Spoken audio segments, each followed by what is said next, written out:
नमस्कार, स्वागत है आपका द न्यूज़ लॉन्चर पर। मैं हूं अशोक वानखेड़े, लेकर आया हूं आपका अपना कार्यक्रम द डायरेक्ट हिट। आज हिट होता हुआ दिखाई दे रहा है भाजपा का पूरा तंत्र और उनकी पैतृक संस्था राष्ट्रीय स्वयंसेवक संघ यानी आरएसएस। हालांकि आरएसएस पिछले कुछ दिनों से, खासकर 2014 से शहने शहने अब भाजपा का प्रकोष्ठ बनता हुआ दिखाई देता है। और ये हिट किसी और ने नहीं किया, ये हिट हमारे साहब के आका डोनाल्ड ट्रंप की ओर से आया है। आरएसएस पर प्रतिबंध की सिफारिश और किसी ने नहीं, यूनाइटेड स्टेट्स के एक आयोग ने है। और आयोग ने क्या बोला? भारत में धार्मिक आजादी की स्थिति खराब। अमेरिकी आयोग ने अपनी रिपोर्ट में भारत के धार्मिक स्वतंत्रता को लेकर चिंता जताई और आरएसएस पर प्रतिबंधन की सिफारिश की है। रिपोर्ट में अल्पसंख्यकों की स्थिति और सरकार की नीतियों पर सवाल उठाए गए हैं। अमेरिका की एक सरकारी संस्था धार्मिक स्वतंत्रता आयोग ने राष्ट्रीय स्वयंसेवक संघ यानी आरएसएस पर प्रतिबंध लगाने की सिफारिश की है। United state commission of international religious freedom यानी यूएससीआईआरएफ ने 2026 की सालाना रिपोर्ट में डोनाल्ड ट्रंप प्रशासन को सिफारिश की है कि संघ पर लक्षित प्रतिबंध लगाए जाए। यह प्रतिबंध आरएसएस की संपत्ति जब्त करने, उनके सदस्यों को अमेरिका में एंट्री रोकने जैसे हो सकते हैं। यह सिफारिश इसलिए की गई है क्योंकि कमीशन का मानना है कि आरएसएस भारत में धार्मिक स्वतंत्रता के उल्लंघनों के लिए जिम्मेदार है और ऐसे उल्लंघन को बर्दाश्त नहीं किया जा सकता। आरएसएस बीजेपी का पैतृक संगठन है, जैसा कि मैंने पहले कहा, जिसकी सरकार केंद्र में बनी हुई है। कई जगह डबल इंजन की सरकारें भी है। यूएससीआरएफ एक स्वतंत्र और डेमोक्रेटिक और रिपब्लिकन दोनों पार्टियों का समर्थन करने वाली अमेरिकी सरकारी आयोग है।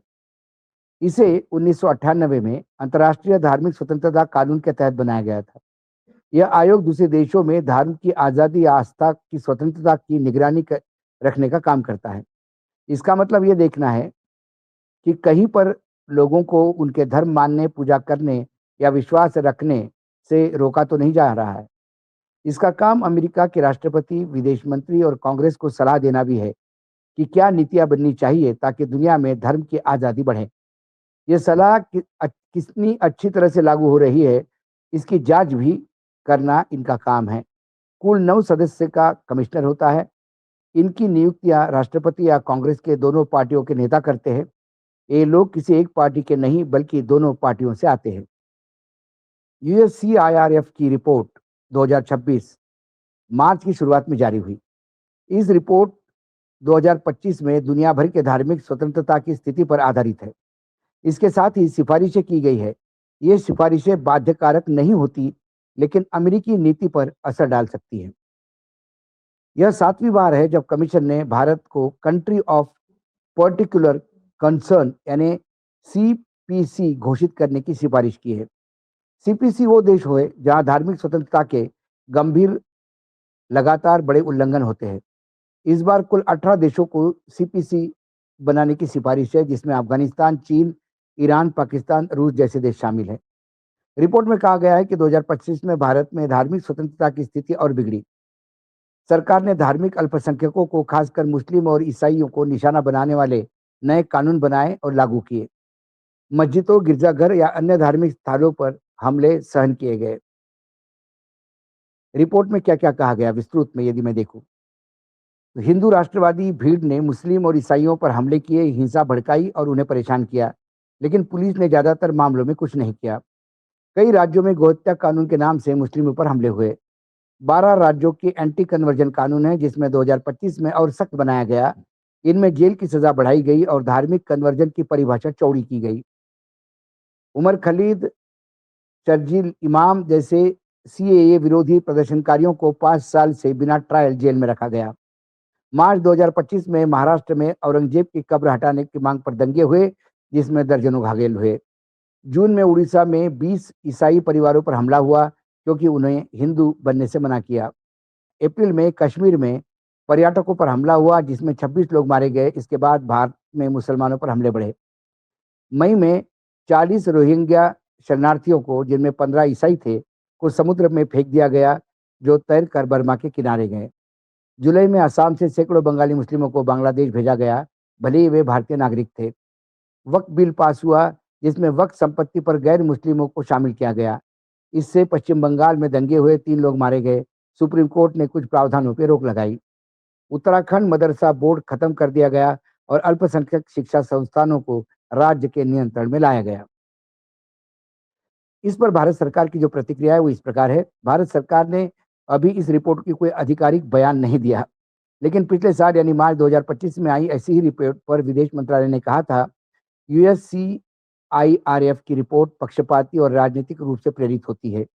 यह रिपोर्ट भारत में अल्पसंख्यकों की सुरक्षा, कानूनों की, ये इस रिपोर्ट की अहमियत आम आम भारतीयों के लिए क्या है? यह रिपोर्ट भारत में अल्पसंख्यकों की सुरक्षा, कानूनों के इस्तेमाल और हिंसा पर अंतर्राष्ट्रीय ध्यान खींच रही है। अगर अमेरिका इन सिफारिशों पर आलम करता है तो भारत और पाकिस्तान संबंधों पर असर पड़ सकता है, जैसे सुरक्षा सहायता या व्यापार। लेकिन अभी यह सिर्फ सिफारिशें हैं। यह मुद्दा धार्मिक आज़ादी, मानवाधिकार और राजनीति से जुड़ा है। दुनिया भर में इसमें बहस जारी है। इस खबर ने वाकई भारत का एक और विद्रूप चेहरा सामने लाया।